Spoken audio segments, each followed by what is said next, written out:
Okay, looks like we got the map. Just gonna make another very quick check. Excellent connection. Okay, we're good. So that means we're live. So today what I want to do is basically I was building a mission earlier today for my wingman and I to fly tomorrow during the weekend. And I wanted to test out the new DTC. I really didn't know much about it, so I watched some videos and tried to understand how it works. And basically the way that you access it when you're in the mission editor like this is you go to edit and you go to the DTC manager right here. So right now what you see is my F-16 SY for Syria and G for the base at Gaziantep. That's the one that I created today. And you have two options there that you can play with, mission planning and the communications. The mission planning really just includes your CMDS for now. And I've done it with the F-16, but I've also done one, as you can see here, for the F-18, so I could load that. And basically I tried to make the same type of options for both planes. But let's start very quickly with the comms just to show what you can do here. You have your COM 1 and COM 2.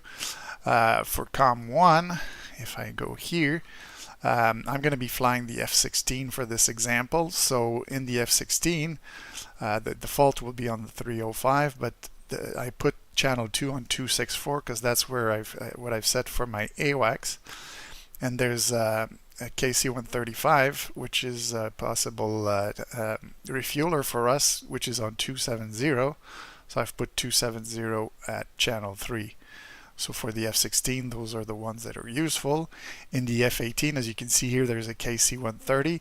I replaced the 270 with the 255. But you can play around with your radios for what you need, like in, let's say, for comms in the air. And I've also set for COM 2 here in the F-16 the frequencies for airfields I might use.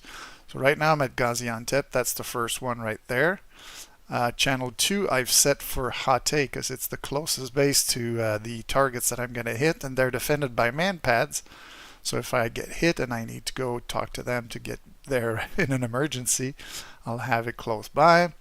Then on channel 3 I've put the frequency for Incirlik, which is not too far. And I think on number 4 I've put Sanliurfa, which is like within reach for the F-16 there, I guess, in the flight I'm going to do. So it's nice that I can have those preset through this here. Now for my CMDS, you have the different settings that you can set. You've got the different manual ones. I find it odd that there's a 5th and a 6th one for manual because the switch only goes up to 4. So I'd have to check how that can be activated if there's a way to do it. And then you have the bypass, but that's it. So I played around mostly with those 4. And so for the first one, what I did is I put only flares. And I put 8 of them that are dropped at 0.9 second intervals. For the second one, I've got chaff and flares, and then I drop 2 of each with a burst interval. That means between those two, there's going to be 0.3 seconds. And then I'm going to have 4 salvos of that, and each salvo will be at 1 second. So that would mean like it would go like pop, pop, wait a second, pop, pop again for both flares and chaff for this one. And then for number 3, I kept it to more or less what it is like by default normally on the first one. 1 flare, 1 chaff, 10 times of 1 second. And for number 4, this one I did, let's say if I want to evade a SAM, like here we have an SA2, I only need chaff to do that. So it's going to drop 2 chaff at 0.4 second intervals, 4 salvos at 0.9 seconds. So usually you break and you try to basically beam a SAM when you try to evade it. So I figured like dropping 4 and double like this would work pretty well. And if you need to drop another time, you can drop another time. But that is pretty much the extent of what I played with. So once I did that, once I had like all my different settings, I went to this thing here and I went save as, and that's how I created that name. But the other thing I had seen in another video was that you can export those. So I've exported that to a little folder that I have in my main DCS folder, where I'm going to keep those DTC files. So like this one here is for the Syria map, but if I decide to make one for the Caucasus map, and been flying a lot on the Cold War Germany map lately, so if I decide to do one for that, I'll be able to save those, and then you can use those when you go play in multiplayer. You can import it back, so that's quite interesting. Now, another thing I had to do, since I wanted my plane to use this, we're going to go here and zoom in on where my F-16 is. Just reposition it where it's supposed to be, like that, on the line. In here we have this new icon, which is for the DTC. And usually by default you have like nothing here and you have nothing here. Okay, so if you've saved several DTCs for this mission, you can choose among them. In here I only have one, so I'm going to add it. So it's there, and it's checked as default. But if you don't check it as default, you would have to manually load it in the plane when you take off, which can be fun to do. But I figured, like, if I just want to go test it, I can do this. And then as soon as you get in the cockpit, you're going to be with that, and not the default ones that come with the F-16 normally, like for the CMDS, for example. And so I tested this by putting the plane in the air and getting in the plane. When I didn't have this checked, program 1 was just the default one for the F-16 that drops 10 chaff, 10 flares at 1 second interval. And then if I had this checked, I was able to drop my 8 flares, I believe is what I've set up for the first program, at 0.9 second. So it works very well, and if you want to do that extra step in the cockpit, you can. But if you like me and you like to have the jet already started when you get in and have everything set up, that's the way to do it properly. So I did that, and back here in the little hangar, I've also got some Hornets. And for the Hornets, I did more or less the same thing. I've preloaded it and it's available. So if I want to fly the Hornets, they have something very similar to the F-16s. And so since I had already tested this with the Hornets, I'm going to test it now with the F-16. And so we're flying from Gaziantep. We're going to go to the rejoin point, where I'm not going to rejoin with my wingman, he's not there. But then we'll head for the IP. And then here we have a series of targets. There's this camp here, which is target number 1, that has some MANPADS, and there's this other camp closer to the forest there that also has some MANPADS, and there are some hidden fuel trucks here that are under some camouflage nets in the sort of wooded area there. And so those are the targets we can hit. And you can see there's AAA around the target as well, so we'll have to see about that. But mostly we're going to try to avoid the MANPADS, and there could be enemy airplanes that will come in and try to intercept us as well, so we'll see if that happens. And that means we may have to play with our presets for the DTC and choose which of the 4 programs is going to be the best for the situation we're in. So that's what I'm trying to do here, and so we're going to save the mission and we're going to go try it out. So I'm going to click fly.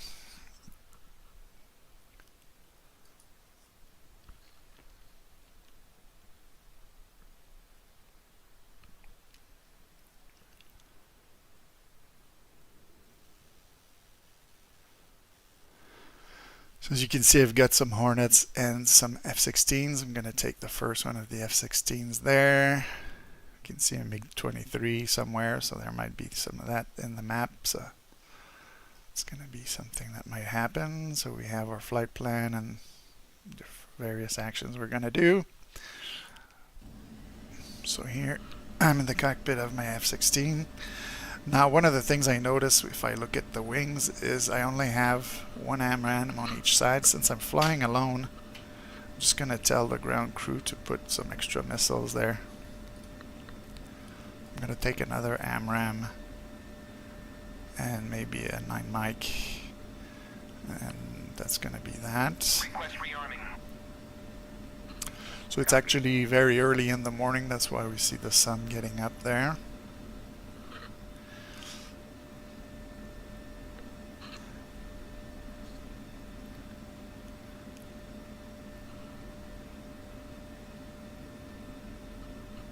I don't know if the rearming affects the DTC at all, but what I could do is wait for the rearming to be complete. There we go, it's going to be done soon. Rearming complete. And then we could look here on the MFD to the left in the F-16. If you hit that DTE thing, you can see I've got my F-16 SYG1 program there, and if I wanted to load it, I could click there and you'll see it cycle through the different things. Right now I think it only has those two that it can access, but that's how it loads up. And then if I click on that, I'm back on the radar. And so I can go here and set my things up. I want to go CCIP. I'm probably going to drop my 6 bombs in one shot. Maybe have them fall, I don't know, 22 feet apart. Something of the sort. It's going to be like a dive bombing in CCIP for this. And so let's turn on our helmet mounted display. I don't have any powers to turn on there. I'm going to turn that on because that's what we're using. And I want this on manual and on my first program. As you can see, there are 4 programs. And the first program, as I said, is the one that drops flares. So that's what I'm going to be doing on the target.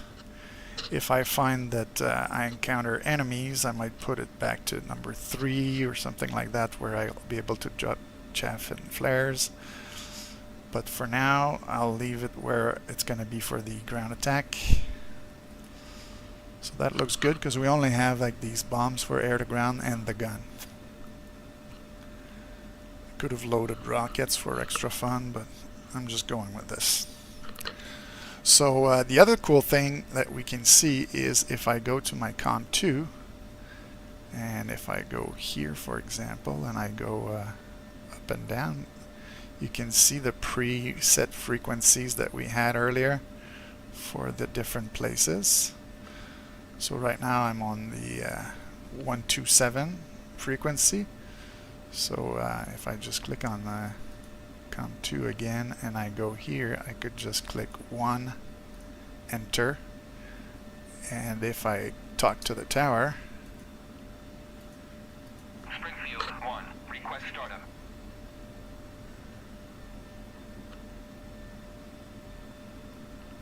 let's see, are they listening?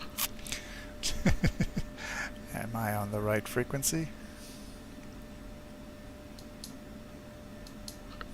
That's interesting. Let's check that. 120.1. Okay, that's what it says for preset 1. And F10.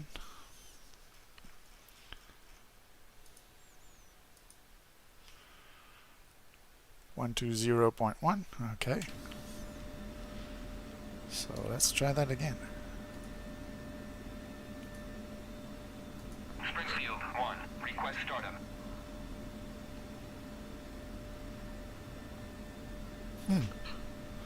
It worked earlier with the Hornet.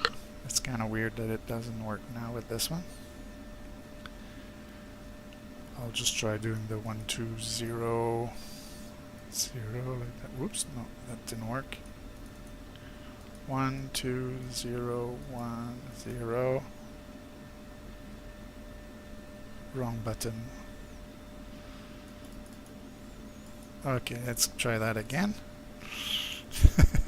12010. Let's see if they talk to me now. Springfield 1, request startup.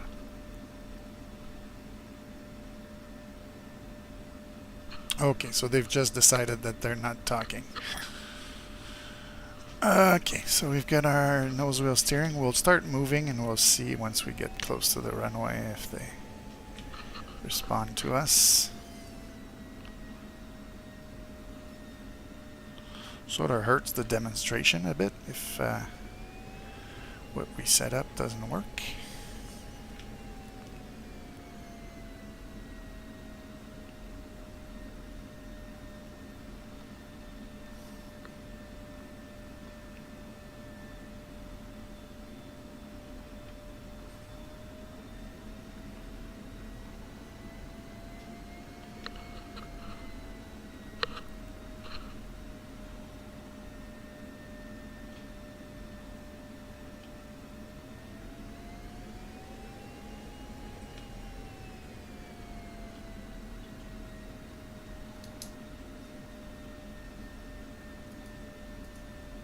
Springfield 1, request startup.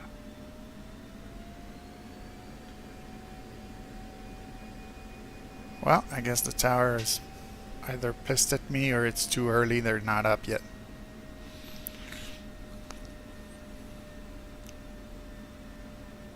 We'll see if they talk to us when we come back. It's bizarre though.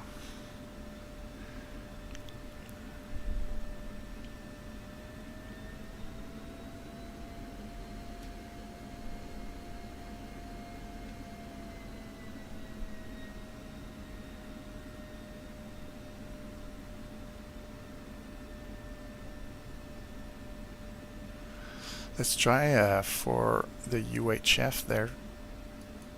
Channel 2. Yeah, okay, that works. So channel 2 is our AWACS.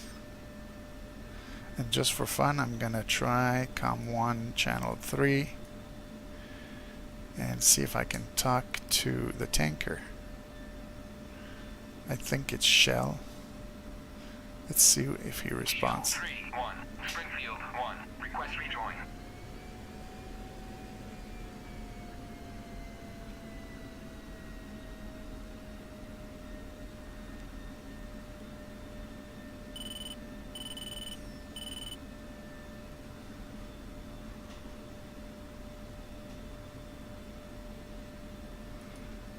If I go on this one and go down here.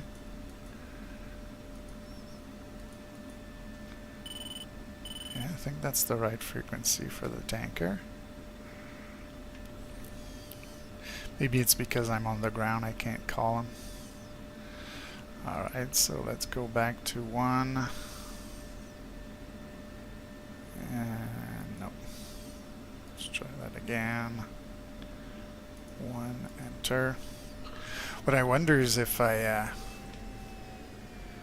ended up not loading the thing properly when I played with the DTE here. Let's try it.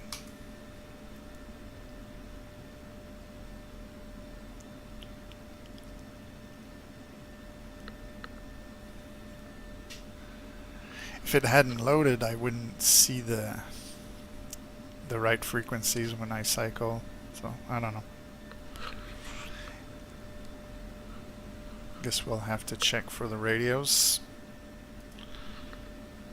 So if I call the tower again, are they awake? Springfield 1, request startup.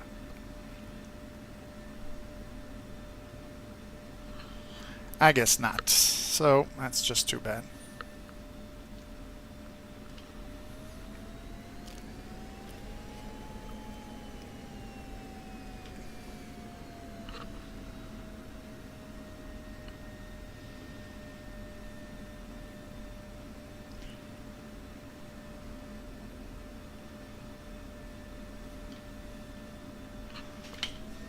And there we go.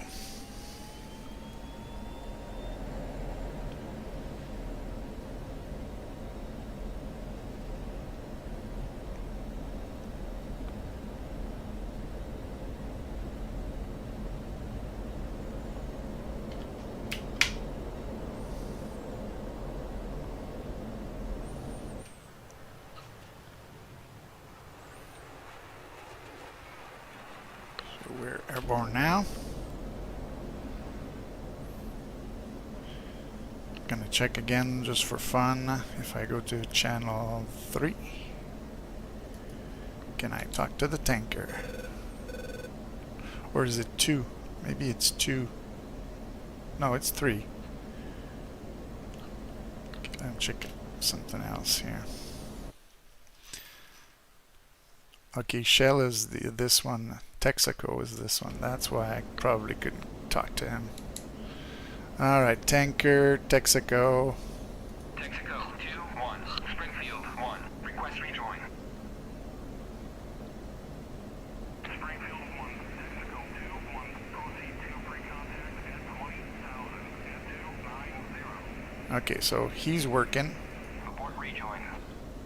I'm gonna try my airfield again just for fun. Springfield 1. Inbound. Waypoint 1 at 20,000. Springfield 1. Flying 10. Okay, so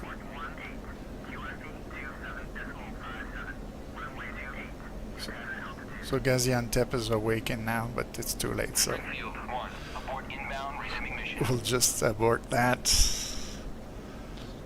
And we'll start heading for our targets. So, first thing, let's get the lights off because we're flying alone and we don't need to get spotted by the enemy because of our lights.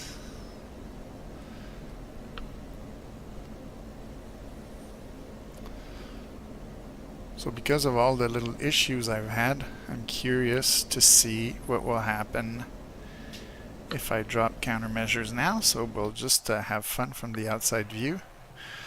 Right now, since I'm in my program 1 in manual, as you can see here it's pointing to the 1, it means it should drop 8 flares and no chaff. So we'll check for that. 3, 4, 5, 6, 7, 8. And it stops there. So that means I've dropped 8 flares. If it wasn't the program I loaded, then it would be 10 chaff, 10 flares. So I know that it's working. We've lost a few of our flares, but that's okay. We'll have enough probably once we get to the target. We've only lost 8. So there. So now that we know everything seems to be working as intended, I guess I'm gonna go COM1, channel 1, and we'll ask the AWACS what's up. Magic 1-1. Springfield 1. Request bogey dope.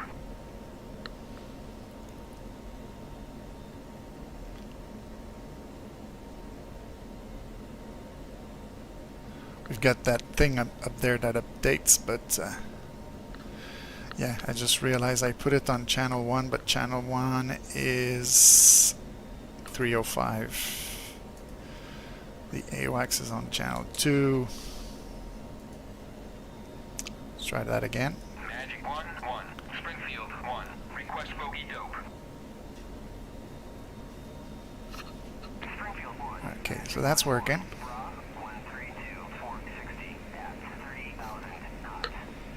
So if we increase this, we're gonna see him. Increase the range there. Okay, he's there.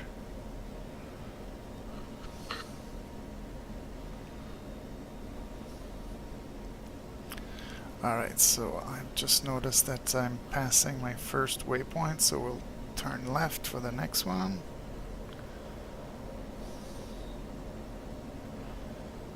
I think that MiG might be heading for our AWACS, which on the HSI here is behind me at Angels 27, and he looks like he's gunning for him.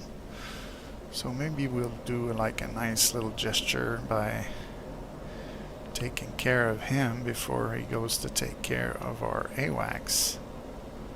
So let's see my fuel here. Okay.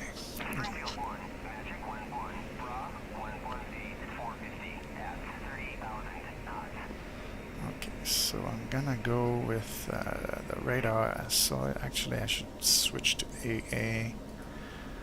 This I like to have there. Let's go back to that. Okay, so is that him at Angels 30? Yes. That might have been a false echo. Let's see if we can spot him. We're gonna climb. The HUD is not super visible. I'm gonna make it brighter. Okay, I got him now on radar. Okay, he's there, so I'm gonna try to go on an intercept course. Magic 1-1, passing waypoint 2 at 27,000.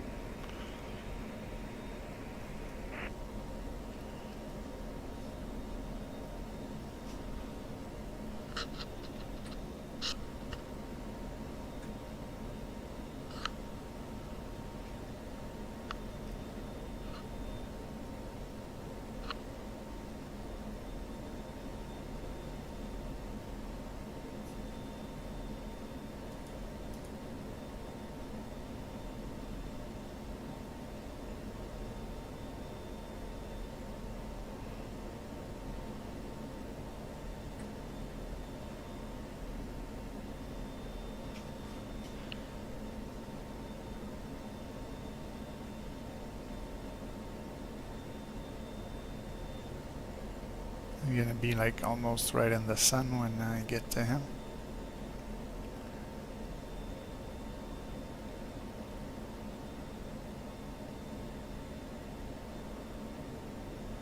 So we're at 16 miles.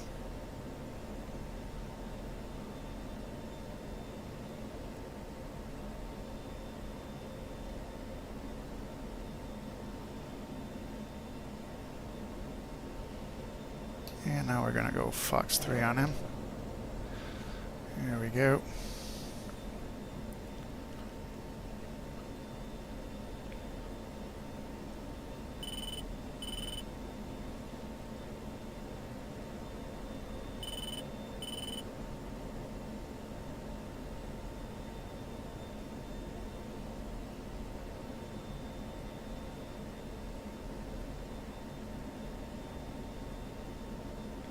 Looks like he's evading.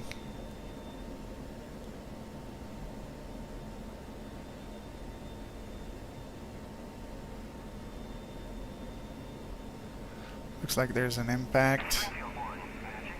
And he's breaking up. And so that's good. Alright, so we'll get back on flight plan. Oh, and I guess our missiles at the airfield were shooting at him. Yeah, he was getting engaged by the Hawks as well.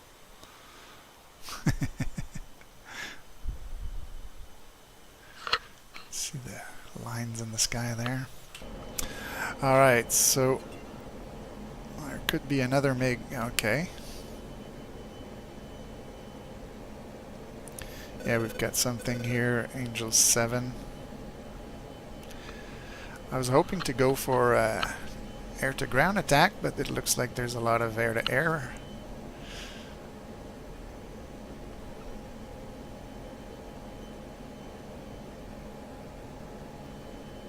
Since he's, it looks like he's in the range of the SA-2, I'm gonna head for my targets, and then we'll see when we come back to base if we can engage that guy. Unless he comes too close and becomes dangerous. That's one of the reasons I like to have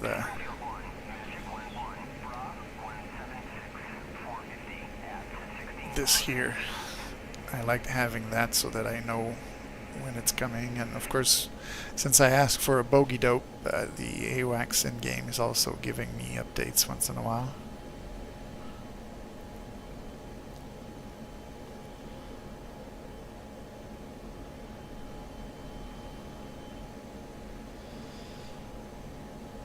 So I think what I'll do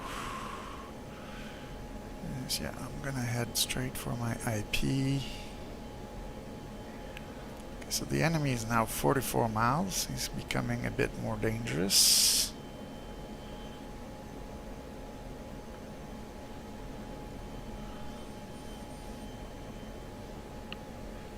he comes within 30 miles, I think I'll engage him.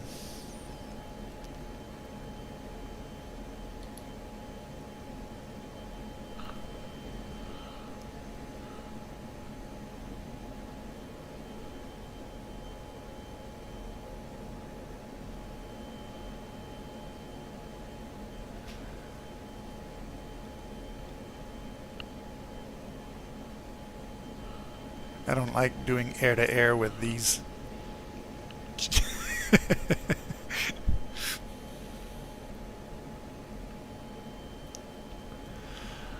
Of course, I still have 1 and 2 of these, so if I can engage with that.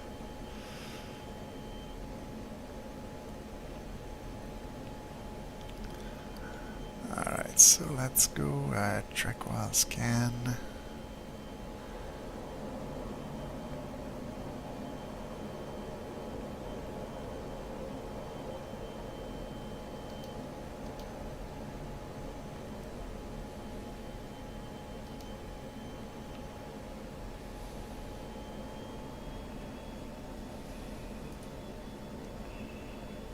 He's 22 miles, so he was becoming dangerous.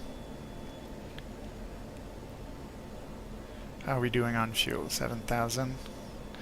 I guess I could drop that to save weight. So no more fuel tank, it's gone.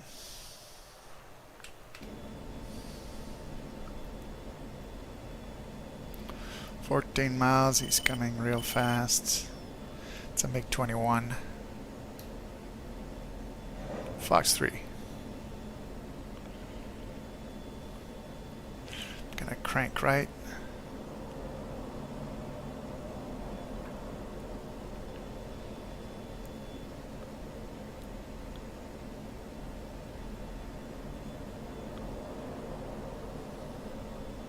Okay, we got him.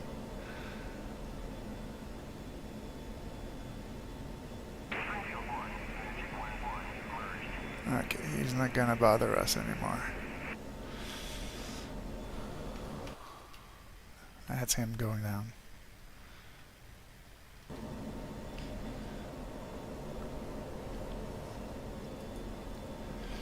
Alright, now I think I can switch directly for my ground target. So that's the waypoint for my ground target in front of us. It's going to be in a village. And so let's get back to our page where we can see the steer points. Steer point 3 is target 1. Steer point 4 is target 2. And since in my Hornet practice I had gone for target 1, which is in the middle of the village, I'm going to try for this one to go for target number 2. Just going to show you on the map.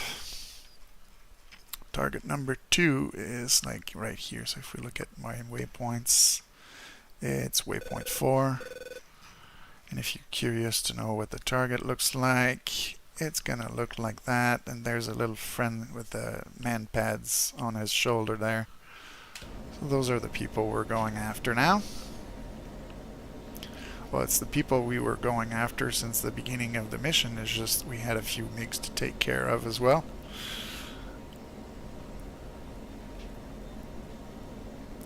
So we're 10 miles and we're at Angels 20. We've got some clouds between us and the target.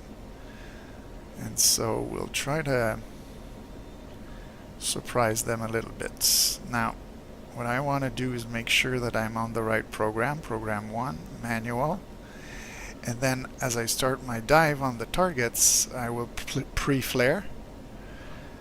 And then as I exit the area, I will drop flares again. And so we're switching to air to ground.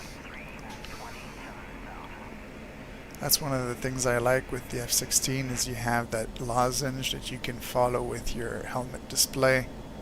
Tells you where the target is, so let's dive on them.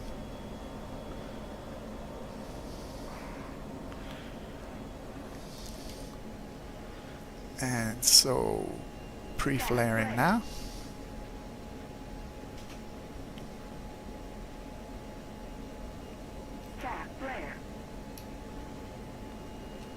Hopefully that's gonna get the enemy. And then we can pre-flare again. And we can see there's been some impacts in the target area, and we're just gonna bug out of there.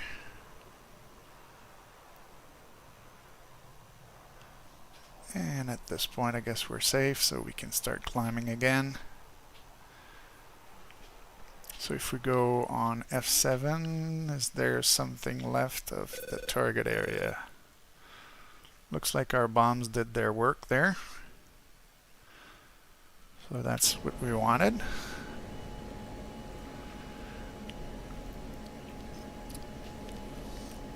And just for fun, I'm gonna get out of air-to-ground mode, and I'm gonna head for that SA2. So that master caution is telling me to go Cat 1. Now the reason why I want to go for the SA2 is I'm going to test my program number 4, which drops chaff. And so we're going to enter the circle of the SA2, and we're going to see if they engage us, and if we can evade. I didn't load an ECM pod because I was loading a fuel tank in the center. So we'll have to do it with maneuvering and chaff. We'll see if he engages us. He's locking us up now.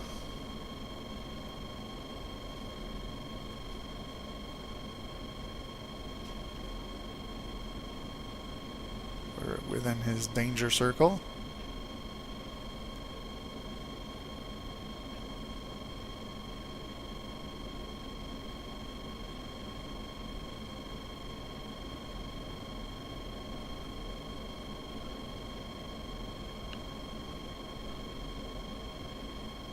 Put him right on my nose. Gonna look for terrain that I could use, maybe this hill there. And now we're dropping just chaff, as you can see. Gonna try to see if we can spot where he is. Okay, we see the launcher there.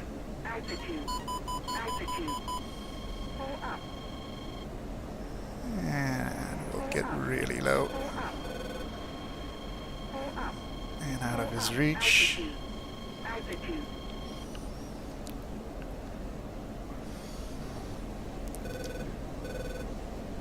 And those missiles have been defeated.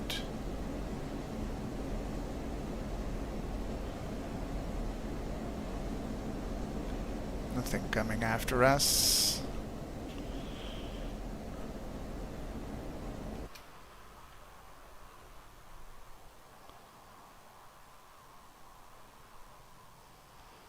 So that was fun.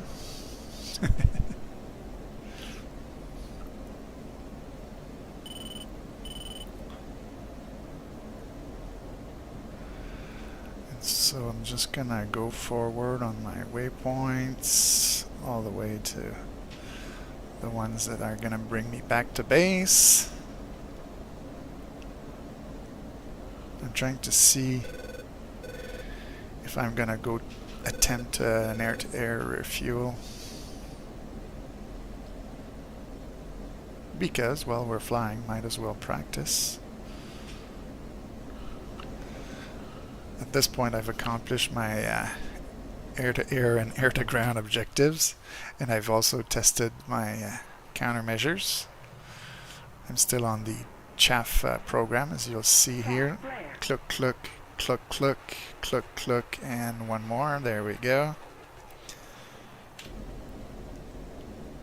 And so now they're even.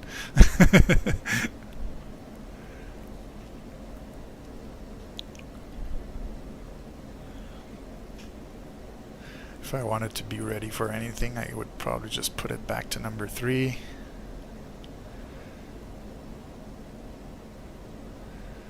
And so it's kind of cool to have these different settings, because it was possible to do that before, but you had to go in the ICP and enter them one by one, and it was quite complicated. I had tried it once maybe, and I went like, okay, I'll just use a program one. It does whatever I need to do most of the time with the F-16, but you don't always need to lose 10 flares and 10 chaff, so sometimes I would go bypass. But then when you're on bypass, you can't always use the ECM properly, so it's a lot of different things that you have to think about. So I'm kind of happy with this. If I get used to my 4 programs and know what they do, I'll be able to use countermeasures a bit more wisely. And like I said earlier, I've done more or less the same thing with the Hornet. And so the Hornet first 4 programs will do the same thing. The Hornet has actually 6 programs it can run compared to this one that has 4.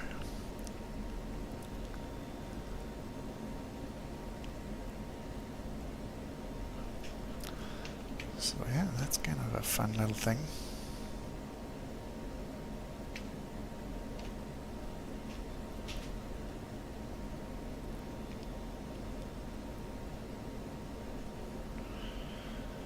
To see here, if I go SOI for the radar, where is my tanker is quite a distance away, so he's further than the airfield. I've got plenty of fuel to make it to base, so maybe the refueling practice will be for another time. We've already tested the radio with him, which would have been like one of the things that I wanted to do with my program.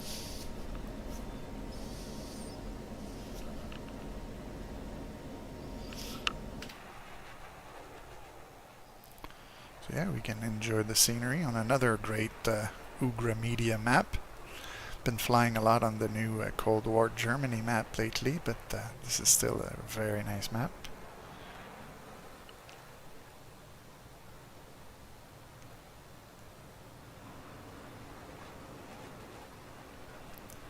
So what's nice about this area where I'm flying from is that I've made like this template with nice units at the airfield. I've got tankers and AWACS, even the escorts of the AWACS are there. As you can see, we can go check them out like that. And now I have a template for my DTC where I have the radio frequencies I might want to use in this area. I have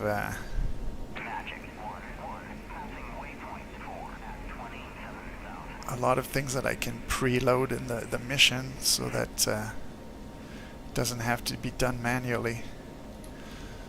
So I'll probably want to do like presets like that for the Caucasus map, the Kola map, the Cold War Germany map, some of the other maps I fly often.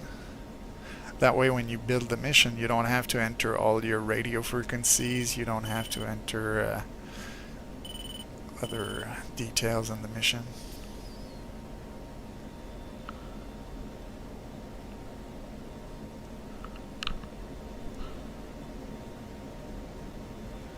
From what I understand too, when you create a DTC template in a mission, it's saved within that mission, I think. So you'll be able to, if you use that particular mission as a mission template, you'll probably have the DTC in it, but that's to be confirmed. But the DTC files can be saved separately and exported so that you can use them even in multiplayer. So let's say I'm on a multiplayer server that flies from either Incirlik or Gaziantep, in the area where I am right now. I could load this program and I would have my radio frequencies, at least for the airfields. And then I would have my CMDS programs the way I like them. So this is quite nice. So now we're going to get ready to go land. This is the airfield right there. And I've set up a waypoint to line myself up with the runway. So we'll try to make it look good. Now I'm gonna go con 2. I guess we want channel 1. Enter. Let's see if Gaziantep wants to listen to us now. Springfield 1, inbound.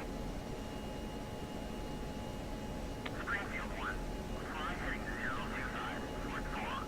QFE 27, decimal 57, runway 28, to pattern altitude.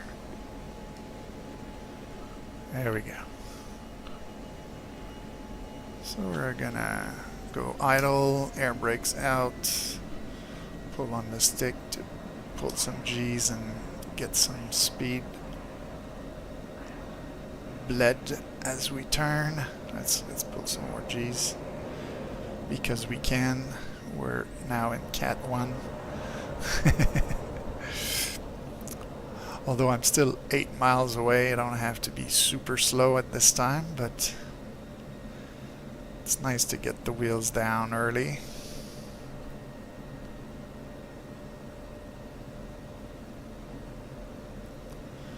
So I'm going to lose some more altitude.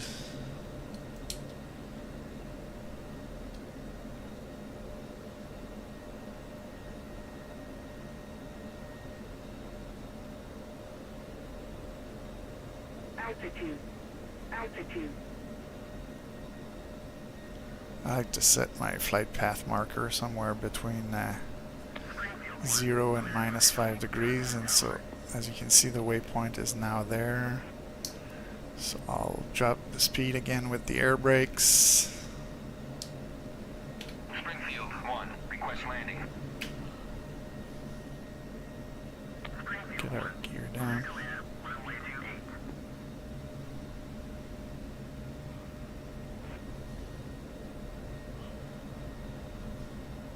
Okay, looks like the gears are down.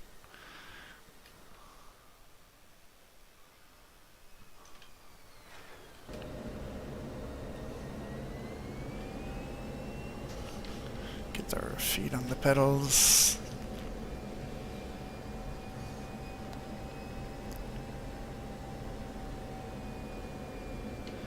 We'll raise the seat up a little bit, have better visibility.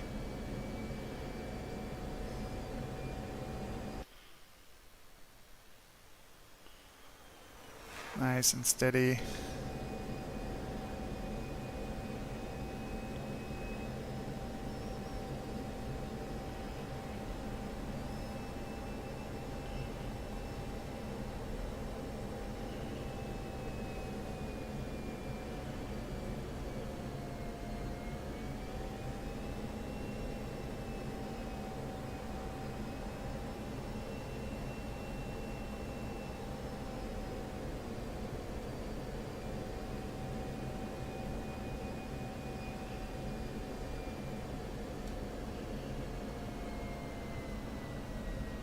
Touchdown.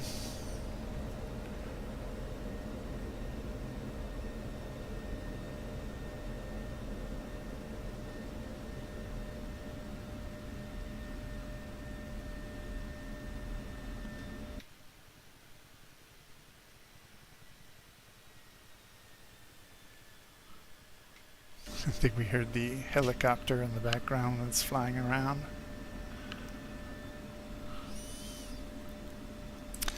We get the nose wheel steering on, and at this point we can go park the plane after a successful mission. I could actually reload the weapons and go for the other targets. The reason why I didn't go for a gun pass on the fuel trucks that were there is that normally I would do that after the 2 MANPADS targets are destroyed. So that's why I didn't do that part of the mission. But yeah, it's a pretty simple mission, but if you don't pre-flare when you go on a target like that with MANPADS, you're probably going to get something up your tailpipe, and then it's emergency to the nearest runway.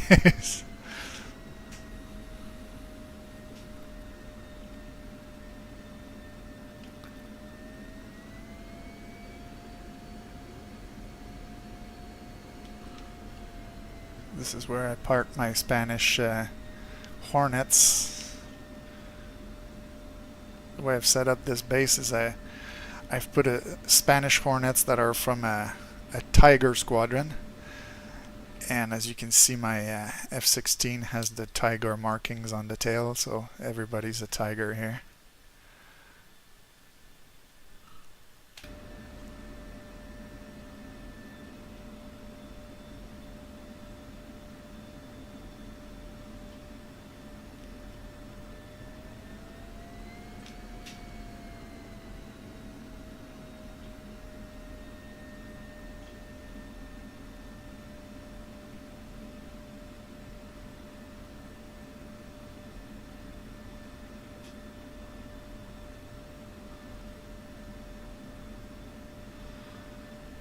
So we're going to go in the little shelter here.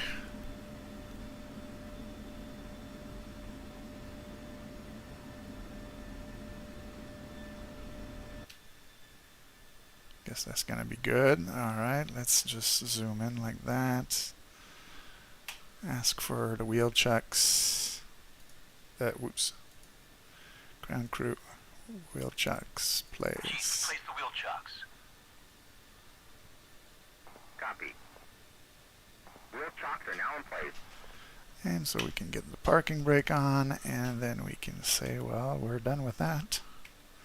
Thank you very much. Lazy shutdown. Magic 1-1. Passing waypoint. Oh, I noticed I didn't light up my lights for the landing.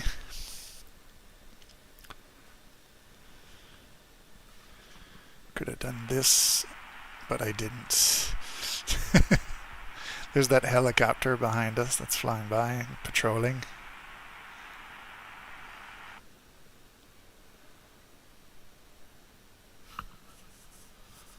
So yeah, that's a fun little mission with the new data cartridge. We did it for the F-16, and I had tried it with the Hornet earlier. It works pretty well. It's too bad though on the takeoff that we're still having issues with the ATC that doesn't want to talk to us. Sometimes it wants to work, sometimes it doesn't. Earlier it seemed to work with the Hornet, and then this time it doesn't work with the F-16. I thought they had fixed that a few patches ago, but sometimes these things come back. That would be really nice if they could fix the ATC. So let me know if you agree in the comments, and put a like on the video if you enjoyed. I'll see you next time. Cool hand out.